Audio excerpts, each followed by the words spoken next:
Great. So we're going to talk about beginner grants. These are grants for folks that maybe haven't done a lot of grant writing. Okay. Maybe people that haven't done any grant writing at all. So we're going to talk about what's a grant, how do I apply for them, different types of grants, in-kind grants, simplified grants, what I'm calling intermediate grants, and then we'll wrap up. What's a grant? Most of you in your organizations are certainly familiar with grants. They are highly coveted funds, sometimes products and resources that you do not repay, which of course is why they're highly coveted. Many grants are difficult to apply for and come with lots of strings if awarded. Those are your government grants. You've probably seen them. They're very intimidating, but some grants are much more simple. So those are the guys we're going to talk about tonight. Okay, so if you're new to grant writing, the first thing you get to do is research. You need to find the grants that apply to your project, see what you're eligible for. It's a whole lot of work. Luckily, we've done a lot of the work for you, and I will have Laura Lee drop the link in there when she gets a moment to our Knowledge Center. So on our UPLIFT website, we have a Knowledge Center where we have researched hundreds of grants. They're in there by category. We're still adding grants to it every week. So we've done a lot of the research. Apply. On this simplified beginner level of grant, it's usually just a jot form or a Google form. It asks you for a handful of information. It's usually very simple. You don't need a lot of extra forms, but what you will need is to know what your project is and to know what your story is and be able to tell your story. Next thing, these are pretty short turnaround grants usually. Maybe sometimes it's a couple weeks, a couple months, usually not more than a quarter. So when it says the notification date, you put that on your calendar. And if you get awarded, you get to celebrate. And we're big to make sure we celebrate our victories here, but just for a little bit. And then you get to move on to get to work with your new grant money. Okay.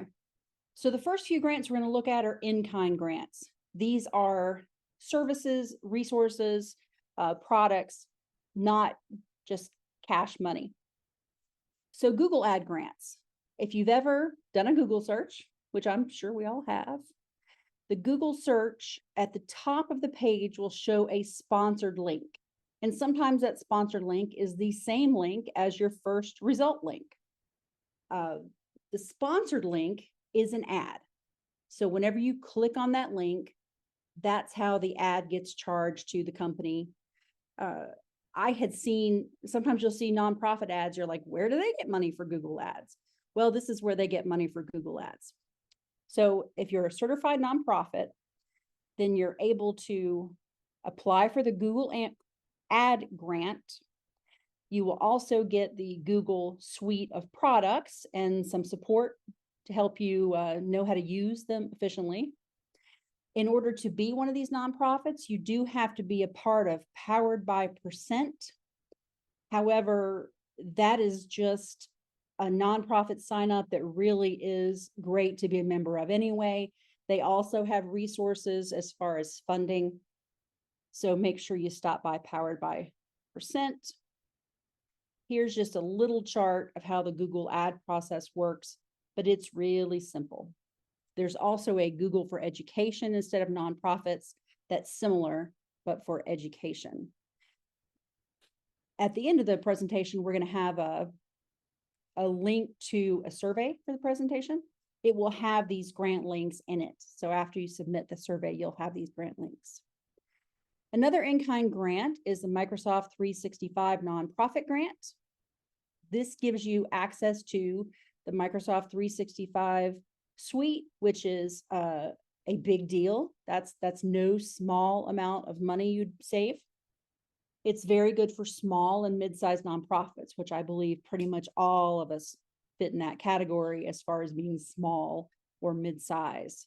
This also comes with some Microsoft ad money not as much as the Google, but it comes with some. This is one of my favorites. If you've ever done a search online for any sort of swag, you've probably seen the company 4imprint. They make Frisbees, hats, pens, anything you can think of that has a logo, a name on it. So this grant you apply for, and you can get $500 from 4imprint to use for promotional materials. They ask that you apply at least 2 months before. The turnaround's very quick. It's for 501c3 charities, religious organizations, and accredited schools. So this is an interesting grant because a lot of them don't allow religious organizations. So that makes this one a little special. I'm going to just vary from this program for a second. So I'm sorry if it looks a little clunky, but I'm going to show you what this form is like because I find it just interesting to see. So here is their site, 4imprint. They explain that they are, this is how they give back, is by having this grant. And you click apply today. And here's the form. It's a little long, but it's all information that you have. So name, organization, address, phone number, email, website if you have it, what type of organization. You'll see the causes are numerous. Everyone will definitely fit in one of the causes. Are you a recognized veteran service organization? When's your event? If you've used Imprint before, you'll have a customer number. Your tax ID. Are you willing to accept pre-printed products from our inventory? If you click yes, sometimes you'll get more than the value that they state because this is product that they're looking to get rid of. It might have, say, puppy paws on it instead of the name of your organization. Have you applied for donation before? That's probably no. Okay, so please complete the following questions using less than 250 words per answer. 250 words go by pretty quickly, so use them in the right way. So when it says, what product would you order? Hats, Frisbees, pens, cups, bracelets. How would you use that product? What are you going to use the giveaway for? Why should your organization be chosen? This is where your words are going to become very important in all grants of what makes your organization someone that stands out. Describe the population of that your organization serves. That's somewhere else you get to use your words. Tell us about your organization. Be passionate about your organization, but don't use too many words. Be judicious with your choice of words. And then how'd you hear about it and apply. And that's it. That looks like a lot of questions, but that's a 1-page form that you do online and you submit it. And then you are all done with that one. Okay, sorry about that. I just like to show that one because I think it's unique and interesting and very useful.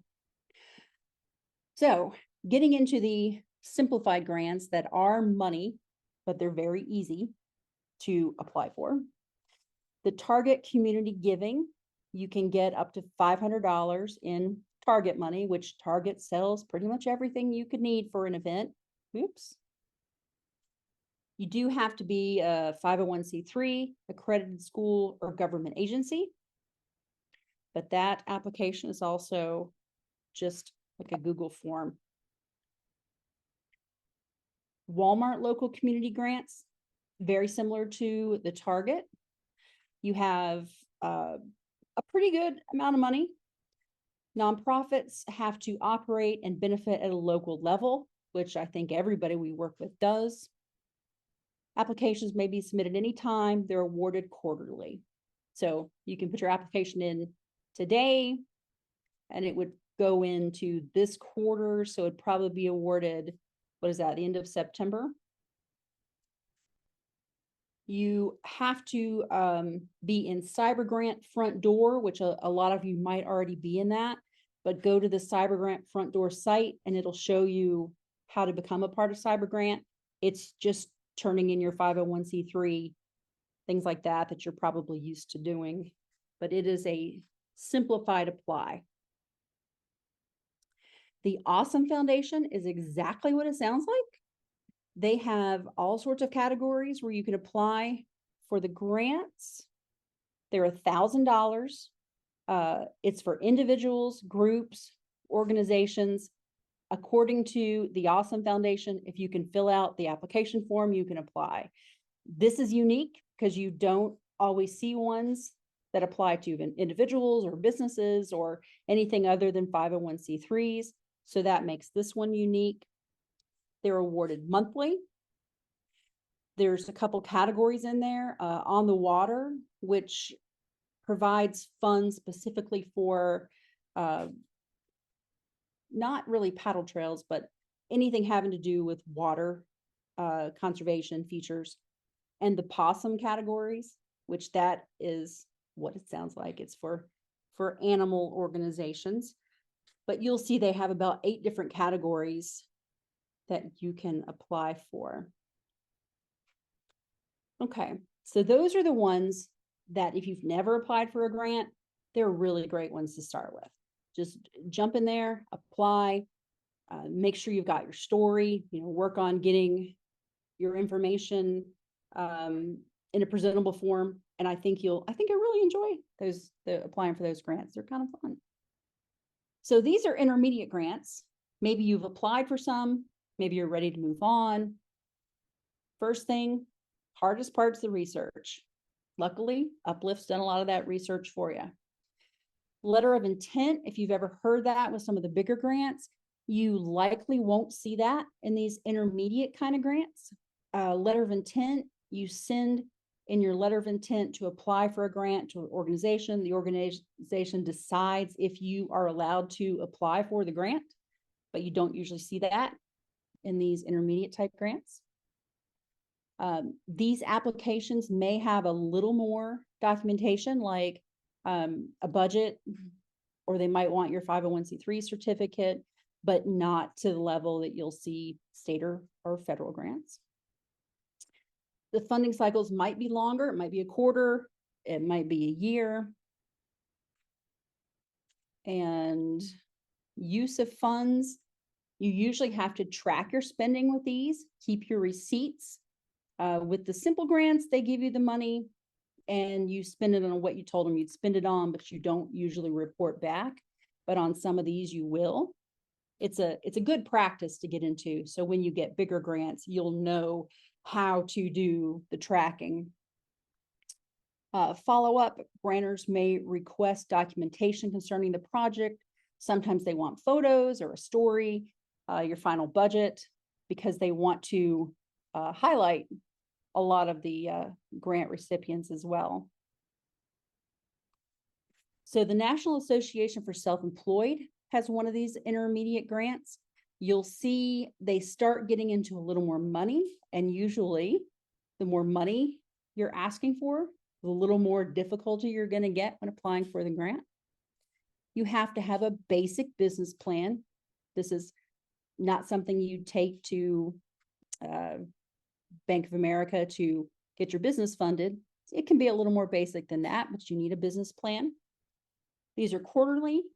You must be an NASA member, which is easy to apply for, and you must track your spending. So like I said, this is a really good chance to get a simplified grant still, but practice the tracking your spending. The bigger your grants get, the more tracking they're going to want. The B.W. Wells Stewardship Fund, this one's super neat. The deadline is tomorrow, so that's probably too soon unless you've already been working on your garden plan. But keep it in mind, this needs a budget, a project description, and photos after you've gotten underway. And what it is used for is installation of new native plant gardens, restoration and maintenance of existing natural plant communities, public education on native plants and their benefits, and conservation. So this sort of grant can be used to benefit, accentuate a trail, uh, a local community square. It can be used in a lot of ways just to punch up your project and add native plants. The Go Outside grant, this one is a little more money, up to $20,000. It's for schools and not just K through 12 schools. It's for homeschools, children's homes, 501c3s.